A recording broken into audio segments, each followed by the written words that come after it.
Voici le mur de l'Ouest, le mur de l'Atlantique que les ingénieurs allemands ont mis 4 ans à construire, en utilisant des centaines de travailleurs forcés, venus de toute l'Europe. Hitler et Rommel, qui allaient bientôt mourir, s'étaient vantés qu'aucune armée ne serait capable de demeurer sur le sol européen pendant plus de 9 heures.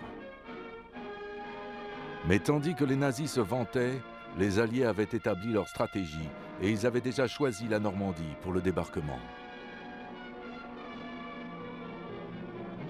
Aux petites heures du début du mois de juin 1944, des avions britanniques et américains décollent pour la France, tandis que, sur la Manche, des navires transportent les hommes de la 21e armée désignés pour mener à bien l'assaut.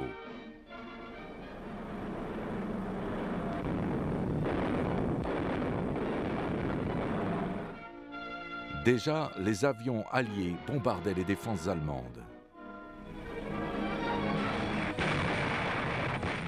Et l'artillerie de la marine s'attaquait aux murs d'acier et de béton de la forteresse Europe.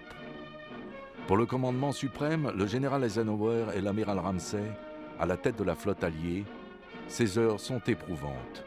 La grande machine de guerre est en marche. Rien ne peut plus l'arrêter. Des hommes et des femmes libres du monde entier avaient travaillé sans relâche pour construire cette machine de guerre. Les peuples de l'Europe occupée y avaient placé tous leurs espoirs.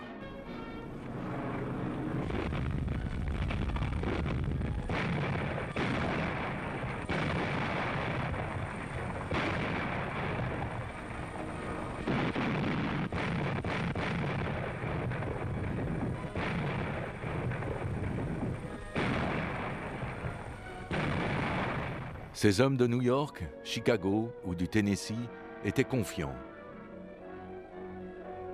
Comme leurs camarades de Londres, Glasgow ou Kent. Et parmi les Britanniques, nombreux étaient ceux qui avaient des souvenirs amers de 1940, de Dunkerque, d'un frère ou d'un ami mort au combat.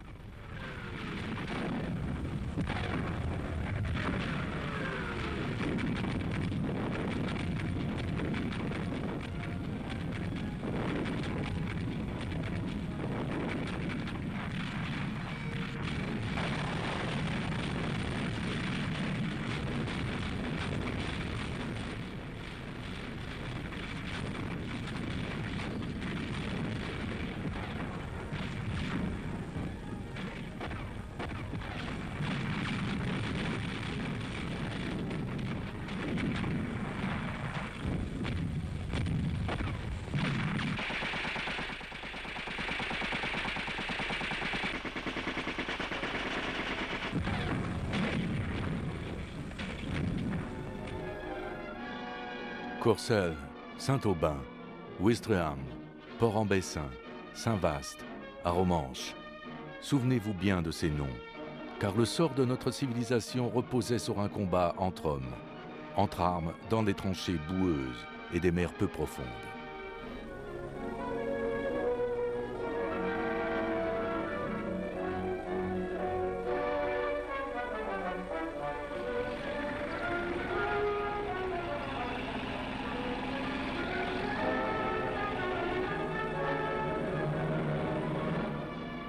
Et tandis que les troupes alliées atteignaient la Normandie, une autre bataille avait lieu à l'arrière des lignes allemandes. L'aviation alliée détruisait les lignes de chemin de fer, les routes et les ponts que devaient emprunter les renforts allemands.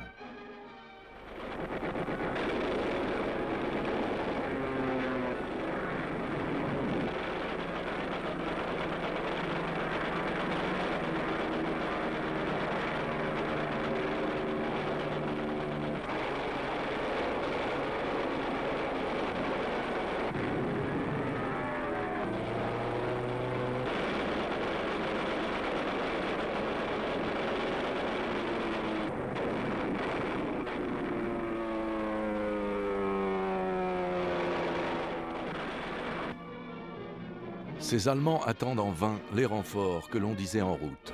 En vain.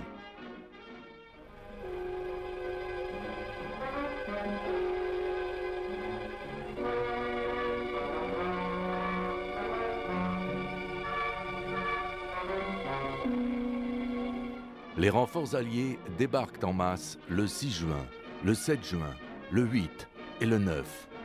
Tous les jours, des troupes fraîches arrivent sur les ruines déchiquetées du mur de l'Atlantique.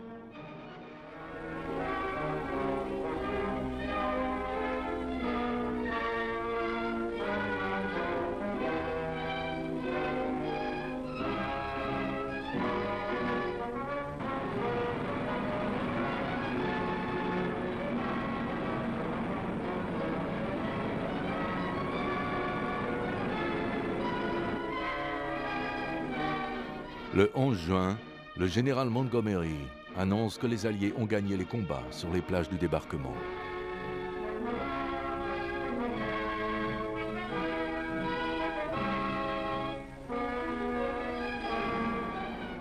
Les Britanniques s'emparent de Bayeux et les Américains avancent sur 40 ans. La première phase est terminée. À partir de ce moment, les Alliés ne feront plus qu'avancer.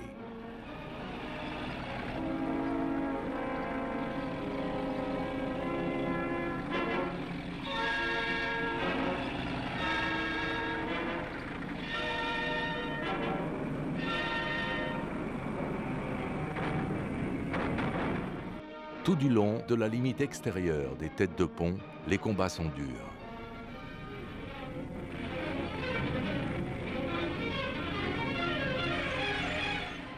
Les blindés se feraient un chemin à travers les champs de mines.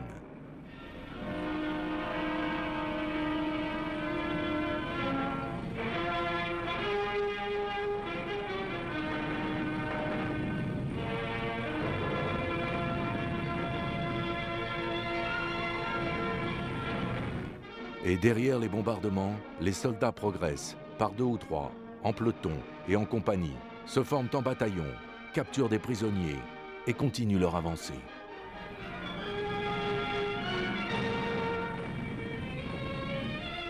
On capture encore davantage de prisonniers.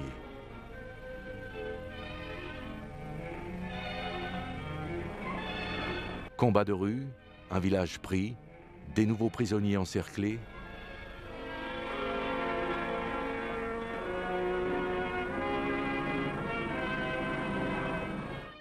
Les troupes avancent en brigade, en division. L'offensive progresse.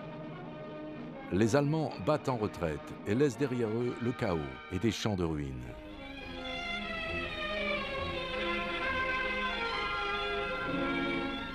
Afin de faciliter la progression, les soldats alliés, avec l'aide de Français, commencent à réparer les lignes de chemin de fer.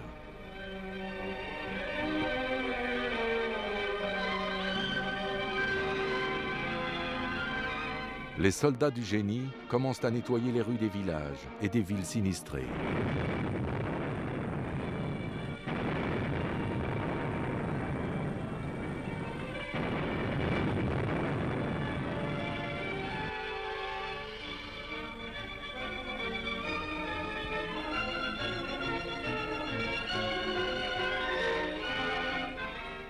Les Alliés tentent de rétablir une vie normale aussi vite que possible dans les communautés qui ont souffert des combats.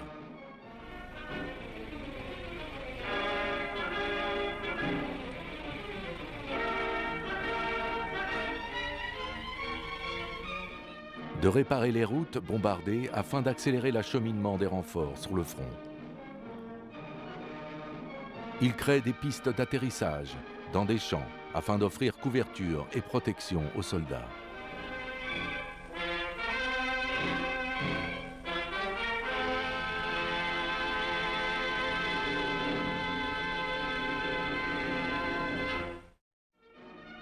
Les 12 et 13 juin, les troupes britanniques et canadiennes mènent une offensive vers la ville de Caen. La résistance allemande est plus forte. C'est dans cette zone de combat que le commandement allemand espère percer la cuirasse britannique. C'est ce calcul qui donne leur chance aux Américains.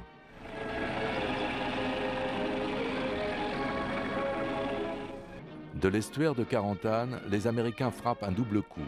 Un sur la presqu'île du Cotentin et l'autre en direction du port de Cherbourg. Les 16 et 17 juin, la stratégie imaginée par le général Bradley sur carte prend corps dans les campagnes et les villages. Le 18 juin, les Américains pénètrent à Bonneville. La presqu'île est coupée en deux.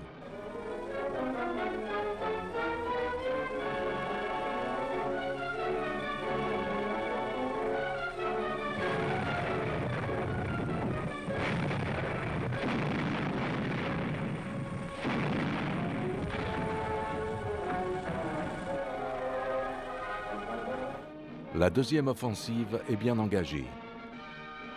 Le 24 juin, le général Bradley et ses hommes se trouvent à l'extérieur de Cherbourg.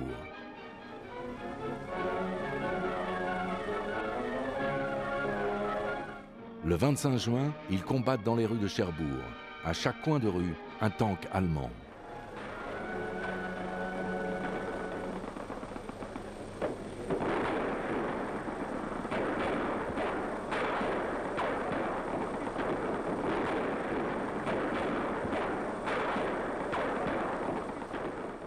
Chaque maison peut cacher des francs-tireurs allemands.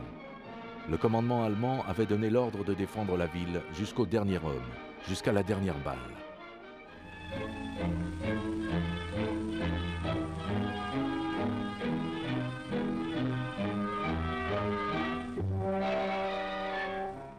Mais tout comme le Feldmaréchal Paulus à Stalingrad, von Schleiben préfère avoir la vie sauve. Il se rend et ses troupes le suivent.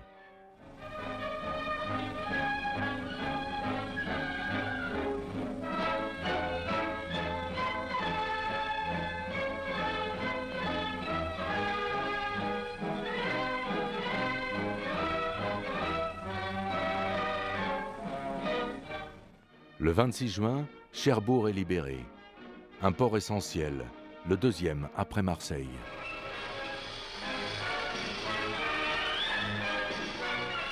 M. Churchill visite la ville peu de temps après sa libération. Il inspecte les sites construits par les Allemands où ces derniers préparaient leurs armes secrètes contre l'Angleterre. Une des dernières actions menées par les garnisons allemandes fut de détruire les installations portuaires de Cherbourg afin de les rendre inutilisables aux Alliés. Les Allemands savaient que les Alliés avaient besoin d'un port de tout premier ordre afin d'acheminer les tanks, les camions, l'artillerie, les munitions et toutes choses dont une armée avait besoin.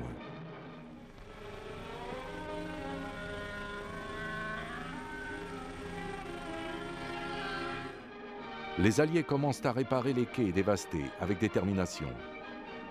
Des travailleurs français se joignent à la tâche. Les Allemands savaient que s'ils parvenaient à empêcher les Alliés de saisir et de remettre en état un grand port, ils pouvaient arrêter l'invasion. Mais les Alliés avaient prévu cette éventualité. Ils avaient construit les ports flottants en Angleterre et les avaient convoyés par la Manche en parties séparées. Les immenses jetées en béton sont placées afin de former des digues et plus de 60 navires se positionnent en ligne afin de former un mur extérieur. De grandes jetées et quais flottants qui montent et descendent selon la marée sont ainsi créés de toutes pièces.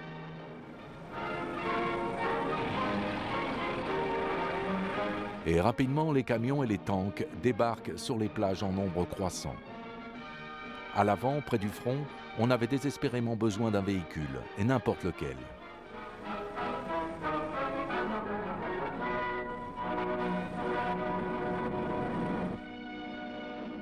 À l'arrière du front, à Cherbourg, la vie reprenait son cours normal. On trouvait à nouveau de la nourriture, les marchés et des informations sur les derniers événements. Les journaux paraissent à nouveau, écrits par le peuple français, enfin libre. Et pour la première fois en 4 ans, les Français peuvent fêter le 14 juillet. De vieux soldats de la Première Guerre mondiale voient les marins américains et français ensemble, un symbole vivant de l'unité entre les nations, une unité qui doit se poursuivre quand la paix sera rétablie.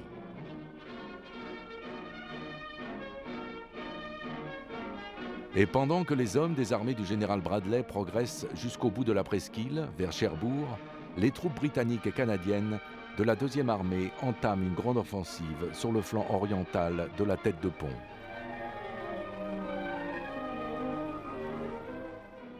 C'est dans la zone de Caen que les Allemands avaient concentré l'essentiel de leurs troupes. Caen devient donc le pivot de l'offensive alliée. Les Britanniques attaquent d'abord près de Tilly, afin de couper la route entre Caen et Caumont. Simultanément, les Canadiens se déplacent au nord de Caen. Puis, on encercle Caen par le sud. Et on sécurise les côtes grâce à une percée vers Troarn.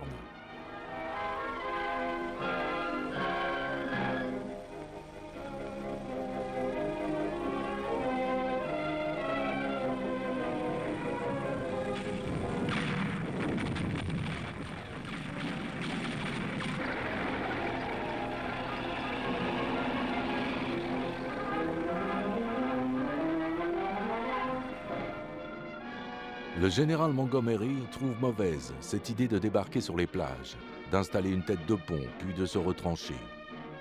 Pour lui, il faut avancer rapidement et en profondeur. Et le 25 juin, les Britanniques attaquent à l'est de Tilly, Seuil.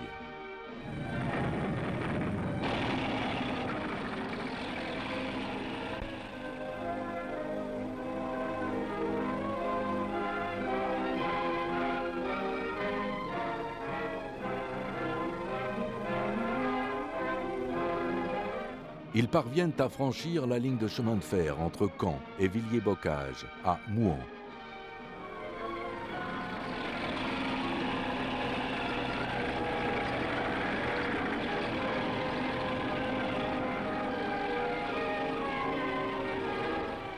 Au 27 juin, ils avaient franchi la rivière Odon et sécurisé leur tête de pont de l'autre côté.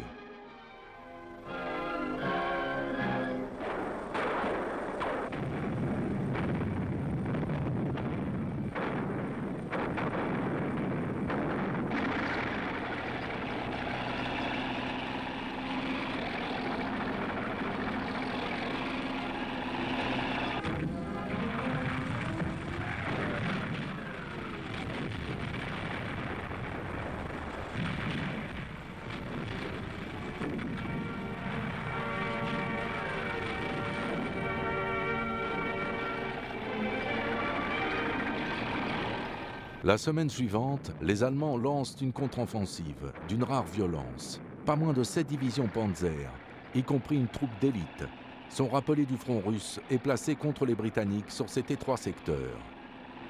C'est là le véritable centre des dispositions stratégiques allemandes.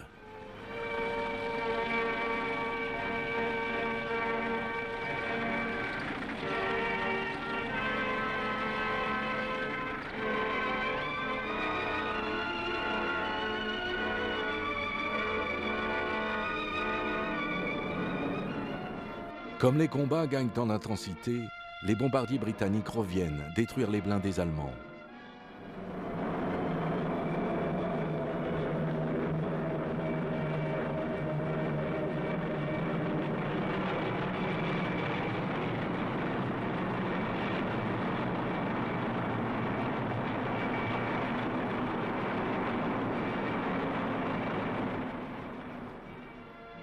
Après les bombardements, les Canadiens peuvent progresser à nouveau.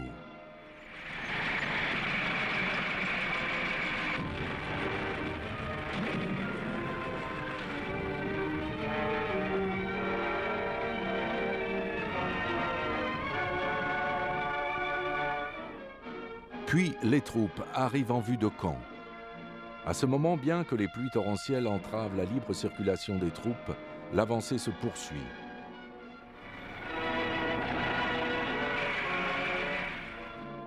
Des bulldozers nettoient les routes.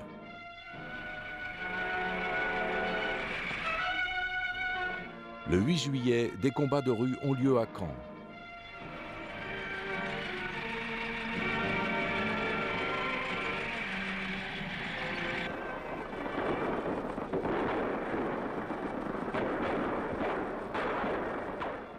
Et le 9 juillet, Caen est libéré.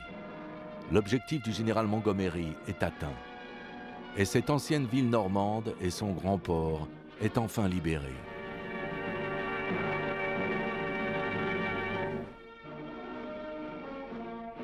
Pendant les combats, une grande partie de la ville est détruite.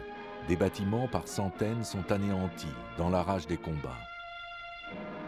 Les habitants qui s'étaient réfugiés dans les villages avoisinants reviennent dans ce qui reste de la ville.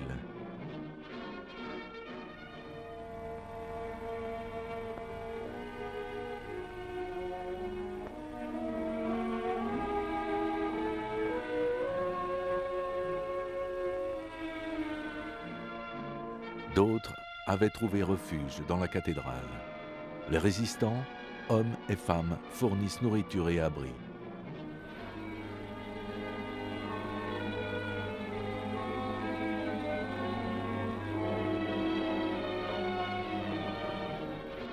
Une chose était claire, les Allemands avaient été repoussés et la résistance française ainsi que les troupes françaises et canadiennes s'assuraient que les Allemands ne reviendraient pas.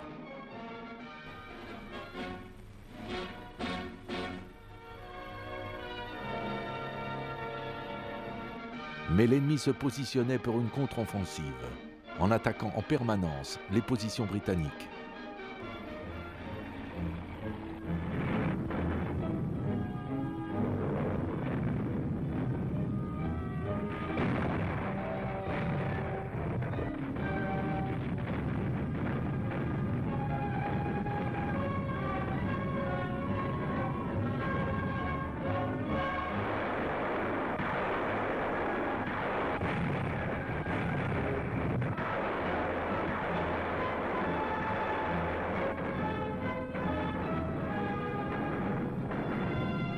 Ces attaques allemandes n'aboutissent à rien.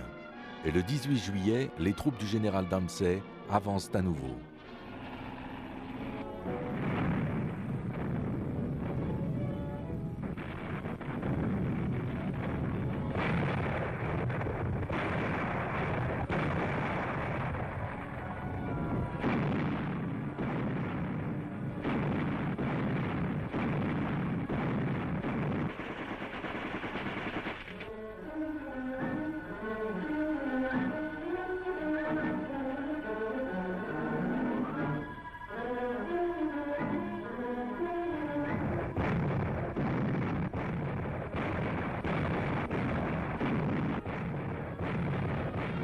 Après un barrage difficile la nuit, ils poursuivent leur avancée. Ils attaquent avec des lance-flammes de la dernière génération.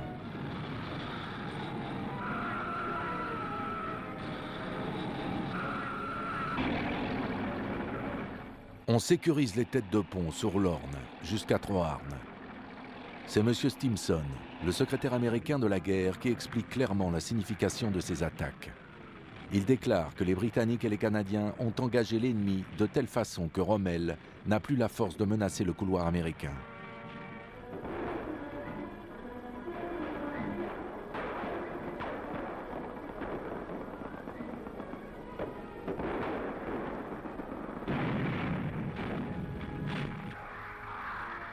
Comme la deuxième armée oblige les Allemands à se replier dans le secteur de Caen, les Allemands lancent leurs bombardiers à l'assaut des villes et villages du sud de l'Angleterre, et surtout contre Londres.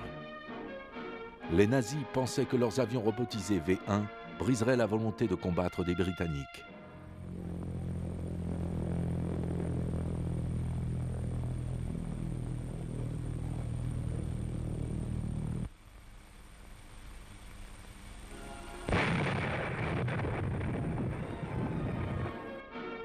Ces bombes volantes détruisent 23 000 foyers et endommagent 1 million d'autres.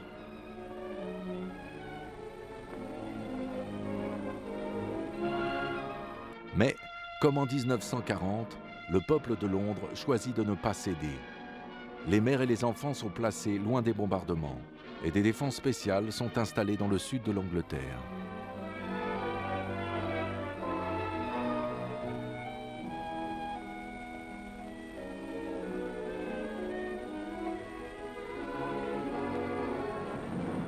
Des bombardements intenses anéantissent les sites de lancement dans le Pas-de-Calais.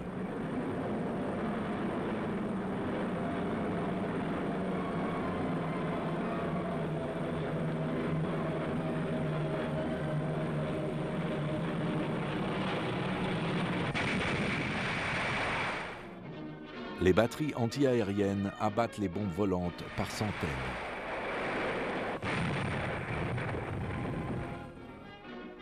Ainsi que des montgolfières.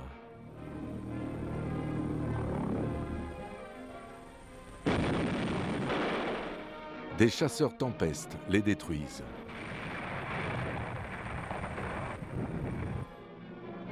Les Allemands avaient espéré tromper les Alliés. Ils pensaient attirer les troupes à attaquer sur la côte fortifiée du Pas-de-Calais, avec pour objectif la destruction des bases de lancement des bombes volantes. Mais le commandement allié a maintenu son plan stratégique, malgré l'effroi de la population causé par ces bombes volantes. Les Londoniens ont fait face.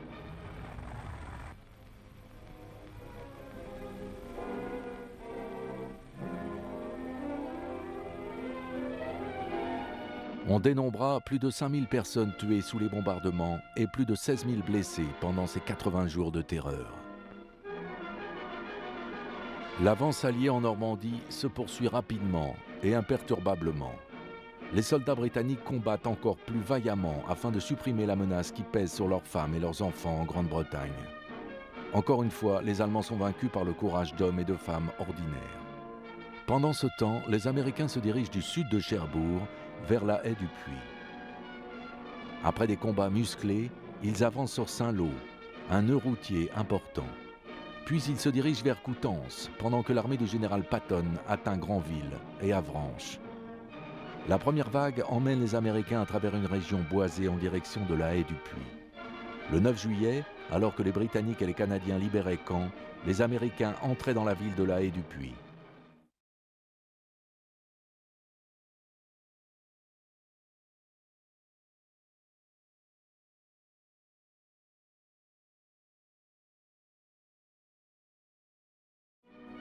Pendant la semaine qui suit, les Américains rencontrent une résistance effrénée de la part des Allemands. Mais certains signes indiquent que le commandement allemand n'est plus maître de ses propres décisions. Malgré cela, les Allemands combattent avec l'énergie du désespoir.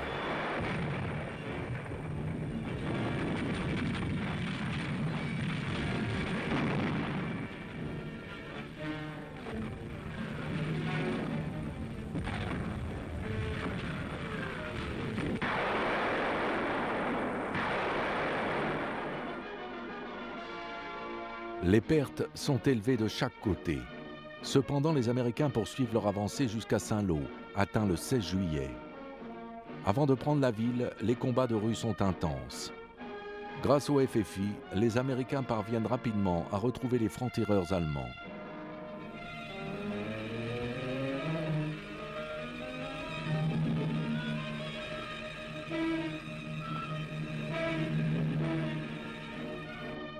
La population attend calmement. Nombreux sont ceux, parmi les anciens, qui ont un fils entre les mains allemandes. Tandis que les troupes du général Bradley combattent pour Saint-Lô, la 3e armée du général Patton se rassemble en secret pour une attaque. L'ennemi ne s'attend pas à ce que la poussée du général Bradley n'ait pour objectif que de contenir les forces allemandes pendant que le général Patton progresse vers Avranches et Granville.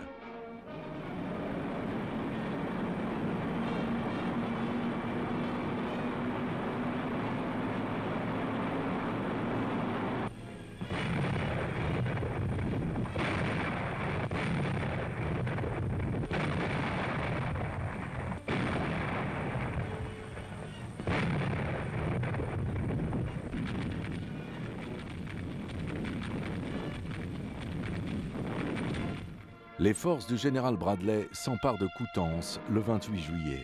Les Alliés avaient réussi à tromper les Allemands. Les colonnes blindées de Patton atteignent Granville et Avranches le 31 juillet. Le plan allemand de condamner la presqu'île du Cotentin du reste de la France a échoué. La prise d'Avranches marque un tournant décisif dans la campagne de Normandie. À partir de ce moment, les Américains obligeaient les Allemands à la mobilité. Mais les Allemands ne disposaient pas de réserves suffisantes pour cette guerre de mobilité et ne pouvaient donc que battre en retraite.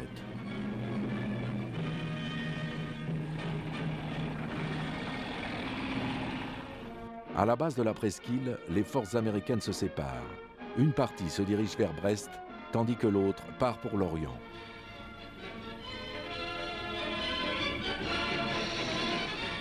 Mais la colonne principale avance vers le sud et s'empare de Rennes.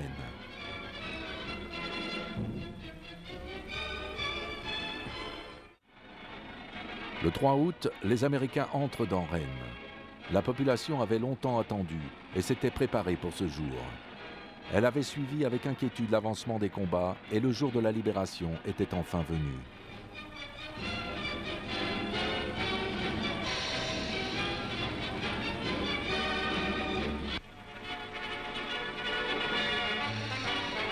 Au même moment, les forces armées françaises prennent pied sur le sol français. Après 4 années d'un combat inégal, le peuple français a de nouveau une armée, les hommes et les femmes de la FFI et les hommes du général Leclerc.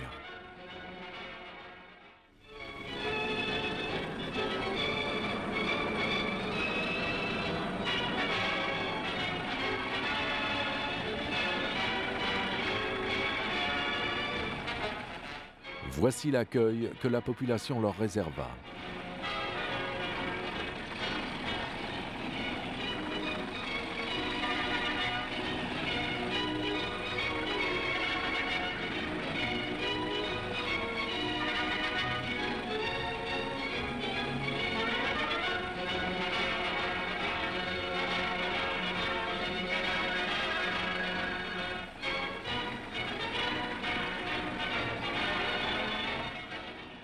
Pendant ce temps, l'armée du général Patton avance rapidement sur Laval.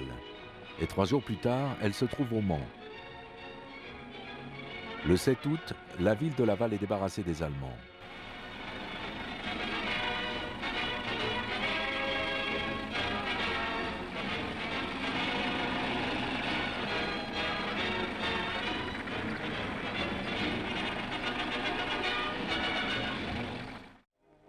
Les Allemands sont en position désespérée. Ils lancent une contre-offensive à Mortain. Contrairement à ce que préconisent les manuels de stratégie militaire, le commandement allemand a lancé toutes ses forces bien avant que les attaques américaines se soient épuisées. Il a tout misé sur une unique opportunité.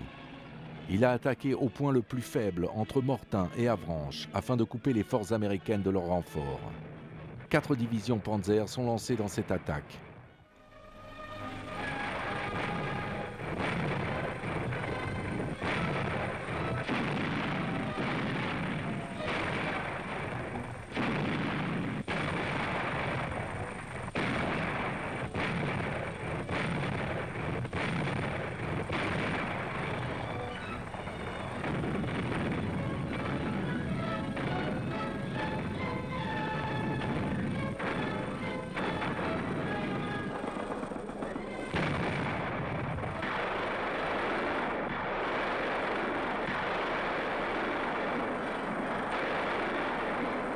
Et c'est là qu'une bataille inhabituelle a lieu.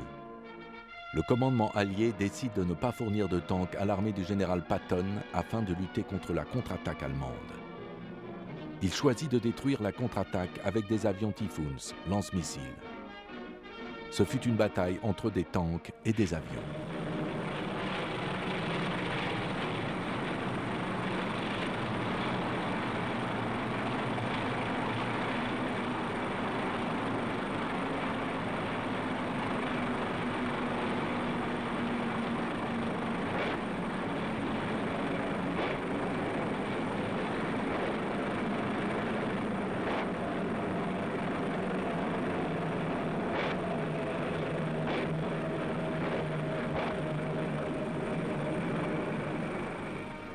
Rien que pour la première journée, les Typhoons détruisent 80 blindés allemands. Après 2 jours de combat, les Allemands battent en retraite le 9 août.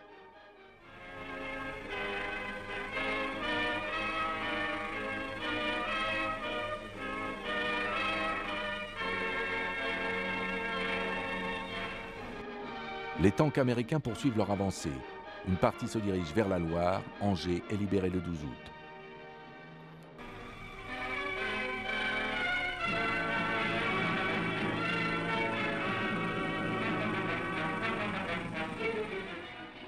Le 13 août, c'est au tour de Nantes. Tout le port était bloqué par des navires coulés ou endommagés. La reconstruction s'annonçait difficile.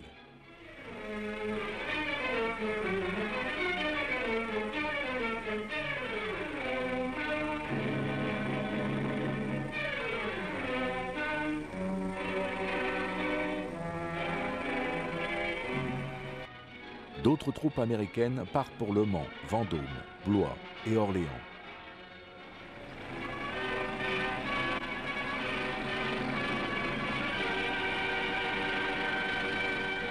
On avait planifié une nouvelle offensive de la 2e armée britannique et de la 1re armée canadienne qui incluait des unités polonaises, néerlandaises et belges.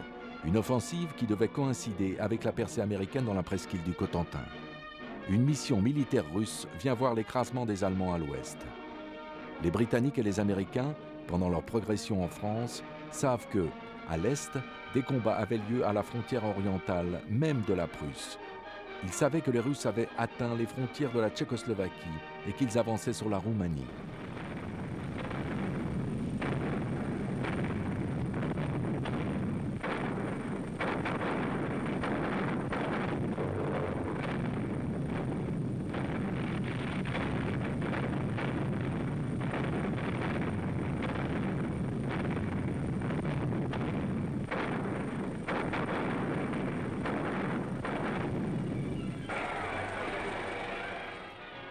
Ils savaient également que leurs camarades de la 8e armée britannique et de la 5e armée américaine progressaient au-delà de Rome et forçaient les Allemands à remonter vers le nord de l'Italie. Ainsi, de toutes parts, à l'ouest, au sud, à l'est, les Alliés avançaient inexorablement vers l'Allemagne.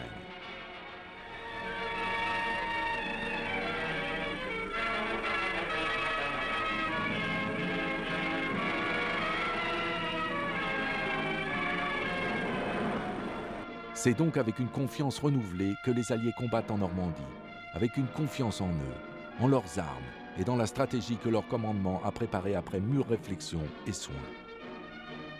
Le plan ne vise à rien moins que l'encerclement et la destruction de la 7e armée allemande dans son intégralité.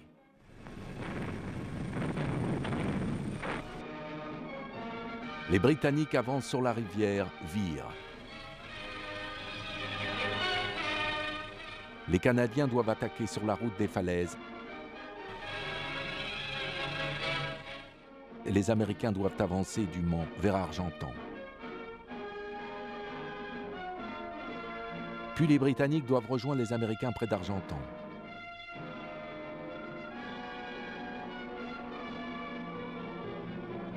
Les Belges et les Néerlandais doivent avancer jusqu'ici. Les Américains et les Français prennent ces directions pour rejoindre les Polonais afin de prendre l'ennemi au piège. La première phase du plan commence le 1er août avec un régiment britannique. À ce moment, le général Eisenhower reconnaît qu'il y avait une possibilité certaine, mais fragile, d'une victoire alliée.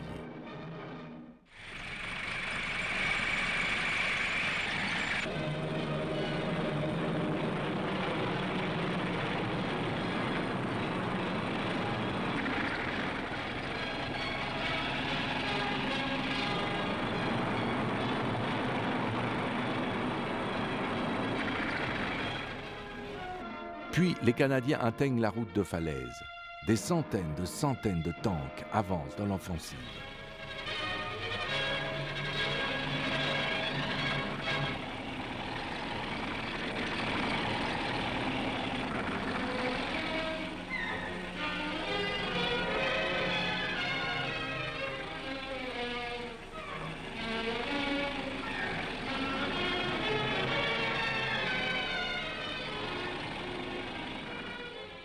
En même temps, les Américains progressent vers Alençon, pendant que les Belges et les Néerlandais se rapprochent.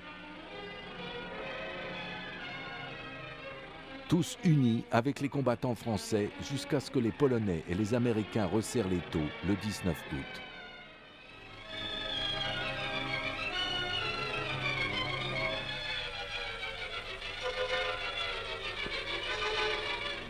Le plan réussit. La 7e armée allemande est repoussée dans une zone réduite d'où elle ne peut s'échapper. Les Allemands qui ne se rendent pas sont tués. Les autres marchent vers des camps de prisonniers. En tout, 92 000 prisonniers sont capturés entre le 10 et le 25 août.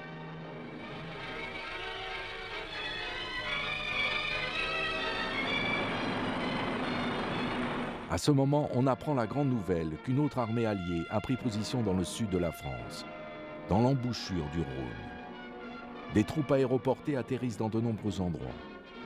Les soldats alliés ne rencontrent qu'une faible résistance.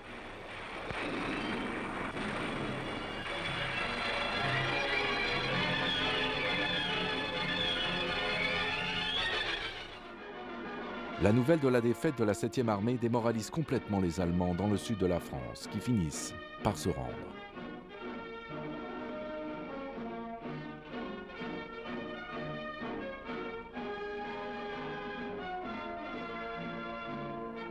En Normandie, l'avance alliée se poursuit sans souffrir de délai. Les forces américaines libèrent Orléans et se trouvent à 74 km de Paris.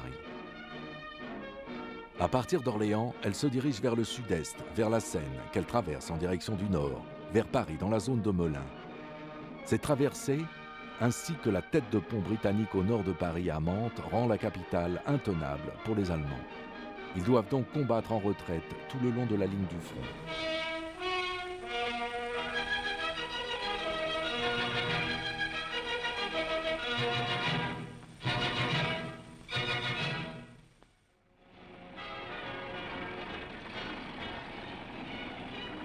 Les rues de Paris sont vides au petit matin.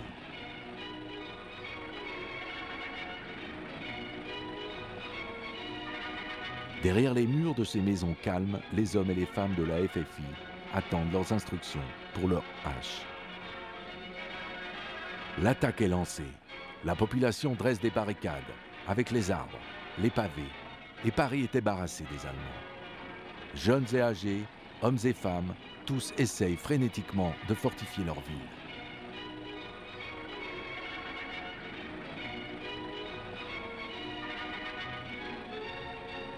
Les brigades volantes de la FFI s'emparent de l'île de la Cité.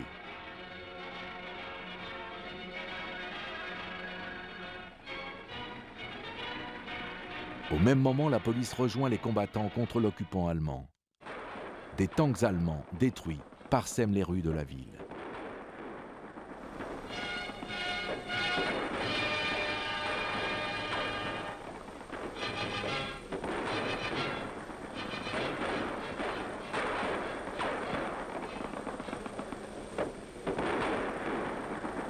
Les citoyens de Paris sortent leurs armes cachées.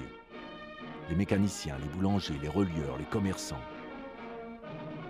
Des hommes et femmes de toutes classes, de tout âge, de toute profession s'unissent dans un effort commun, chasser l'occupant allemand de la ville.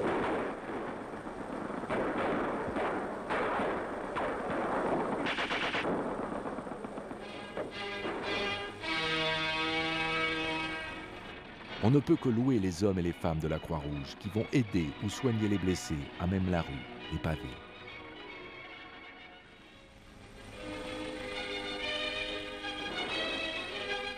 Rapidement, on rassemble les prisonniers allemands dans toute la ville.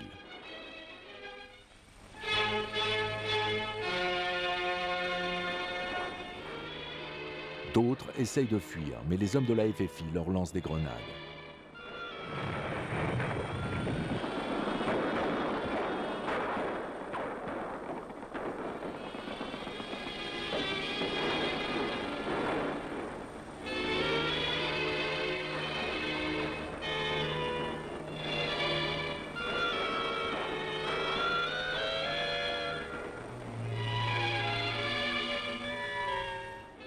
Les Allemands qui tentent de se cacher sont pris sous une pluie de balles en provenance des toits.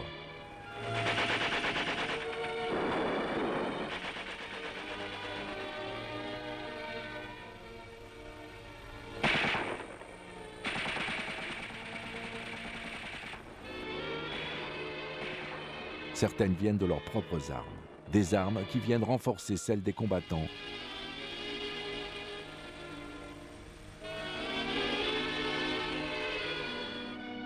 Et après 8 jours de combat, Paris est enfin libéré. Les journées terribles de 1940, l'humiliation des années d'occupation sont presque oubliées quand le drapeau tricolore flotte à nouveau sur les toits de Paris. De toutes parts, du sud au nord, d'Orléans à Chartres, les Alliés se rapprochent de Paris. Et rapidement, ils arrivent en banlieue, à travers le bois de Boulogne. Et les premiers soldats alliés parviennent au cœur de Paris. Nous n'oublierons pas les scènes que voici. Mais la libération de Paris n'était pas encore achevée. Des francs-tireurs allemands et des collaborateurs tenaient encore des appartements, des écoles, des bureaux dans tout Paris. Mais on les encerclait méthodiquement.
Peu après, le général de Gaulle arrive, l'homme qui, pendant de nombreuses années, a incarné la France qui continuait le combat, une France qui n'a pas fléchi sous le coup des humiliations de l'armistice. L'entrée du général de Gaulle dans Paris est un symbole de la réunion des Français qui ont combattu les Allemands aux côtés des Britanniques et des Américains. En Afrique, en Tunisie, des Français qui ont continué le combat en France, dans les campagnes, dans les montagnes, les usines, les ports.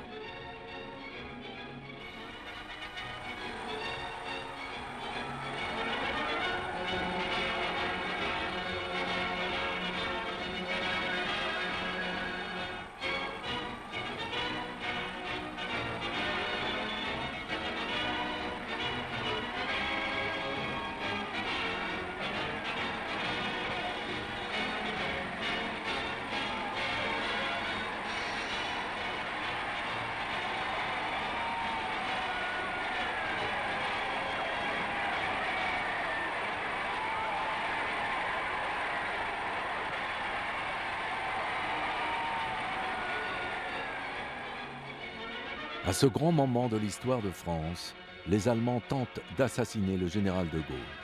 Des toits des bâtiments avoisinants, ils le prennent pour cible alors qu'il monte en voiture. Les chars d'assaut font feu tandis que la foule se disperse et cherche refuge.